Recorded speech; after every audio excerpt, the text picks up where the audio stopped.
ये कहानी जीवन को एक नया रास्ता देने वाली है। हम जीवन को किस प्रकार जिएं और कैसे विश्वास करें। हालांकि सभी पर विश्वास करना ही हमारे लिए कभी कभी जीवन के लिए खतरा भी हो सकता है। तो देर ना करते हुए सुनते हैं ये कहानी। एक समय क्या हुआ, एक आदमी अपने खेतों पर काम कर रहा था और काम करते करते धोखे से किसी हथियार से उसकी नाक कट गई। और जब उसकी नाक कट गई तो अब वो बड़ा परेशान हुआ। लेकिन परेशानी तब ज्यादा बढ़ गई जब लोगों ने उस पर ताने देना शुरू कर दिया।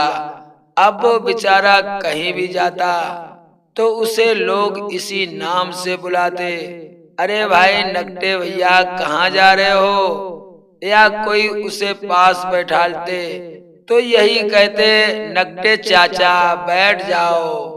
भले ही सम्मान से बोलते हो, बाबा कहते वो भी कहते, नकटे दादा राम राम।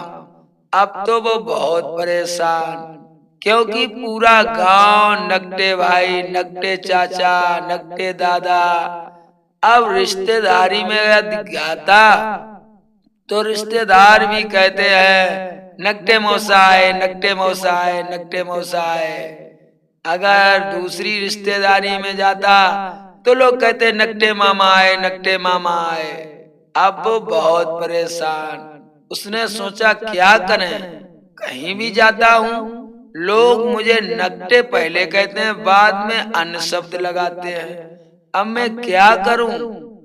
तो उसकी समझ में आया कि महात्मा बन जाओ और भगवान का भजन करो। अब वो बन गया महात्मा, लेकिन समस्या अभी सुलझी नहीं थी। समस्या तो वो ही थी, महात्मा बन गया तो भी लोग कहते, वो देखो नकटे बाबा आ रहे, वो देखो नकटे बाबा आ रहे। अगर पास से गुजरते तो लोग कहते, नकटे बाबा सीताराम, नकटे बाबा राधे राधे। अब तो समस्या तो और जटिल हो गई। जहां भी जाएं तो लोग नकटे महाराज, नकटे संत आ रहे हैं, सभी लोग स्वागत करो, नकटे संत आ रहे हैं। अब उसने सोचा क्या किया जाए, इसका कोई उपाय तो है नहीं जिससे हमारी नाक सही हो जाए। और नाक जैसा अंग महाराज, बहुत ही कोमल अंग। अरे एक तो मुख के सामने रहे, जो भी देखे तो सामने ही निगाह जाए। अब वो बेचारे महात्मा सोचने लगे क्या करें, ऐसा अंग जो छुपाया भी नहीं जा सकता है, और कोई अंग हो तो उसे छुपा भी सकते हैं, लेकिन नाक जैसा अंग बिल्कुल चेहरा के सामने, तो कैसे छुपाएं। अब तो परेशान हो गए क्या करें। तो एक बार उनके मन में एक कूटनीति आई। वो महात्मा सोचने लगे कुछ किया जाए, ये समाज मुझे बहुत परेशान कर रही है। तो एक समय महात्मा जी एक स्थान पर जा रहे थे तो वहां पर अन्य भी लोग थे। लोगों ने देखा, अरे भाई नकटे बाबा, नकटे बाबा आ गए। तो भाई बाबा जी बैठ गए। एक आदमी ने एकांत स्थान पाया और वो पूछने लगा, ये बताओ आपकी नाक कैसे कट गई। कहने लगे, मेरी नाक कटी नहीं है। अरे भाई ये तो बहुत ही गोपनीय रहस्य है, मैंने नाक अपनी काटी है, खुद काटी है। बोले कैसे। कहने लगे, सपना मुझे हुआ और सपने में एक महान संत ने बताया कि यदि आप अपनी नाक भगवान को अर्पण करेंगे तो भगवान के साक्षात दर्शन होंगे।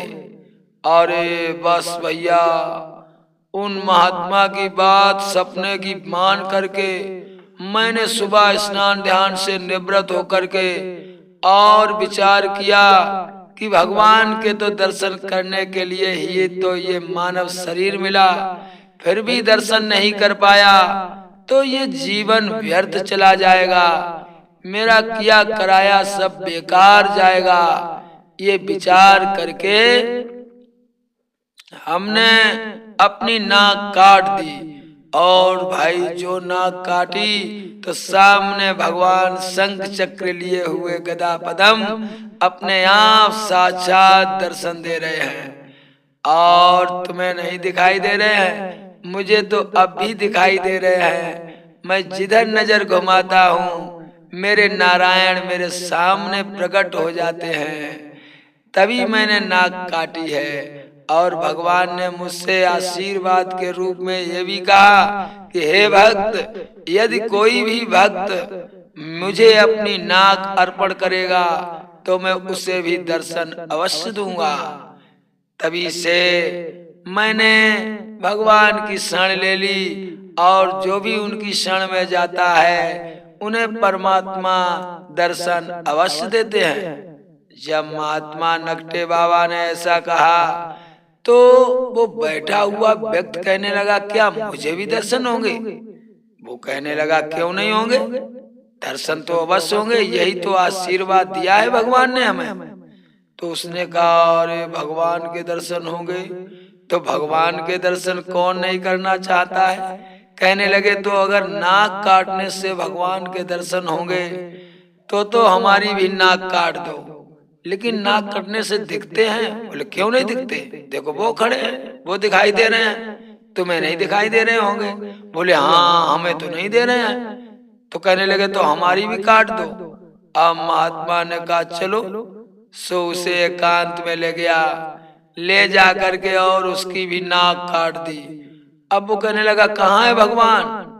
तो नकटे बाबा कहने लगे, भगवान तो कहीं नहीं है। बोले, तुम ही तो कहते थे नाक काटने से भगवान मिलते हैं। कहने लगे, नाक काटने से भगवान नहीं मिलते हैं। अरे लोग हमें नकटे नकटे कह रहे थे, तब मैं अकेला था, लेकिन अब हम दो हो गए हैं। और जो मैंने तुम्हें बताया, तुम्हारी नाक कटवाई, यही बात तुम अन्य लोगों से भी कहना, क्योंकि अब मेरी तरह तुम भी नकटे हो गए हो। अगर तुम ऐसा कहोगे तो लोग हमसे नकटा कम कहेंगे, इसलिए नकटों की फौज बनाओ। अब महाराज वो भी इसी बात पे उतारू हो गया। तो 2 से 4 नकटे हो गए, 4 से 8 हो गए, 8 से 16 हो गए। अरे भाई 2-4 महीना लगा, अब तो 1500 नकटे घूमने लगे। अब तो जो मिले उसकी नाक काटी जाए, लेकिन भगवान कहाँ मिले। अब जब नकटों की इतनी बड़ी फौज हो गई तो एक बार राजा को ये सूचना मिली। उसने सोचा कि अगर नाक काटने से राजा को जब खबर मिली तो राजा ने सोचा, हमारे राज्य में इतने नकटे क्या जन्मजात हैं? मंत्री बताओ। मंत्री कहने लगे, नहीं नहीं महाराज, ये जन्मजात तो नहीं है। बोले, फिर? कहने लगे, महाराज इन सब ने अपनी अपनी नाक काटी है। राजा कहने लगे, अपनी नाक काटी, मगर क्यों? मंत्री कहने लगे, महाराज उनका ये कहना है कि नाक काटने से भगवान श्री हरि नारायण साक्षात दर्शन देते हैं। राजा कहने लगा, ये बात क्या सत्य है? मंत्री कहने लगे, महाराज अगर सत्य ना होती तो भला इतने नकटे अपनी राज्य में 2-4 महीने में कैसे हो जाते। लेकिन इतने नकटे तभी तो हुए हैं जब उनको भगवान के दर्शन होते हैं। राजा ने विचार किया कि अगर नाक काटने से भगवान के दर्शन होते हैं तो हमें भी तप और तपस्या यज्ञ इत्यादि करने की क्या जरूरत। मैं भी नाक कटवा लेता हूँ, मैं भी संसार के पूजनीय परम पिता नारायण के दर्शन करूंगा। मंत्री से कहा, मंत्रीवर तो जो उनके सच्चे साधु हैं, सब नकटों में जो बड़े हैं, जो भगवान के दर्शन कराते हैं, उनको कल बुलाया जाए। मंत्री ने कहा, जी हुजूर। भैया दूसरा दिन हुआ।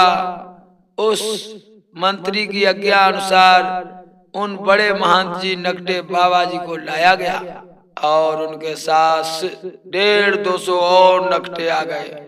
अब तो दरबार में सभी नकटे बैठे थे। राजा कहने लगा, क्यों भाई, तुमने अपनी नाक क्यों काटी? नकटे कहने लगे, महाराज, भगवान के लिए ये जीवन है, हमारे लिए सब कुछ परमात्मा है, श्री नारायण के सिवा संसार में है ही क्या। ये नाक काटने से नारायण ने दर्शन दिए हैं और उनका ये भी कहना है कि हमारे लिए जो भी अपनी नाक काटेगा उसे साक्षात दर्शन मिलेंगे। राजा कहने लगा, ये बात यदि सत्य है तो अब हमारी भी नाक काट दी जाए। सभी नकटे आपस में बात करने लगे कि यदि राजा की ही नाक कट गई तो लोग हमसे नकटा नहीं कहेंगे, क्योंकि जिस राज्य का राजा ही नकटा है तो वो कहेंगे तो राजा उन्हें दंडित करेंगे, फिर हमारी और तुम्हारी कोई भी चिंता नहीं रहेगी। ऐसा विचार नकटों ने करके कहा, महाराज, आप एक बार नाक कटवा के तो देखें, श्री नारायण के दर्शन आपको जरूर होंगे। राजा कहने लगे, ठीक है, तो तुम हमारी भी नाक काट दो। लेकिन राजा का मंत्री बहुत होशियार था। मंत्री कहने लगा, महाराज रुक जाओ, अभी आप अपनी नाक मत कटवाओ। राजा कहने लगा, क्यों? मंत्री कहने लगे, महाराज, यदि बात ये असत्य निकली तो आप यदि नकटे हो गए तो फिर जिस राज्य का राजा ही नकटा हो, भला उस राज्य में नकटों की कमी हो सकती है, इसलिए आप अपनी नाक मत कटवाएं। बोले, फिर क्या करें, दर्शन भगवान के कैसे होंगे?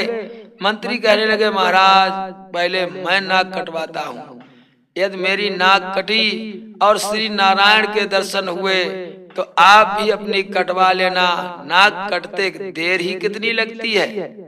राजा कहने लगे, यह भी विचार सही है, मंत्री, तुम नाक कटवाओ, यदि तुम्हें दर्शन हो रहे तो हमारी भी यथाशीघ्र नाक काट दो, क्योंकि मैं बड़ा उतावला हो रहा हूँ श्री नारायण के दर्शन करने के लिए।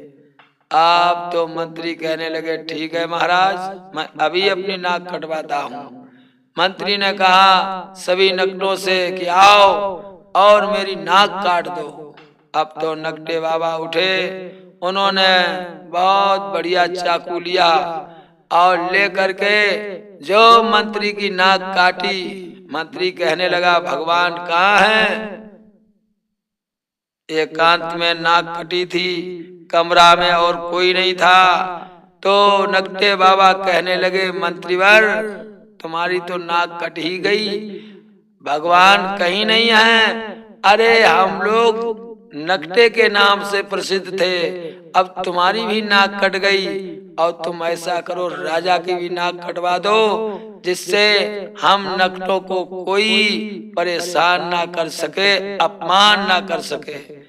मंत्री कहने लगा, तो इसका मतलब अब मेरी समझ में आ गया है, तुमने मेरी तो नाक काट ही डाली है, लेकिन मैं सच्चा मंत्री हूँ, मैं सच्चा वफादार हूँ, मैं राजा की नाक कटने नहीं दूंगा।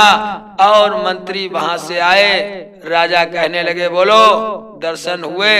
मंत्री कहने लगे, महाराज, दर्शन कहीं नहीं होते हैं, भला नाक काटने से क्या भगवान मिल जाते हैं? बोले, तुम झूठ तो नहीं कह रहे?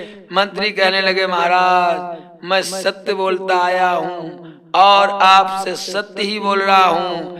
इन नकटों की फौज ने ये संगठन बना रखा है कि हमसे लोग नकटा कहते हैं, यदि राजा की नाक कट गई तो वो भी नकटे हो जाएंगे, फिर हमसे कोई नकटा नहीं कहेगा।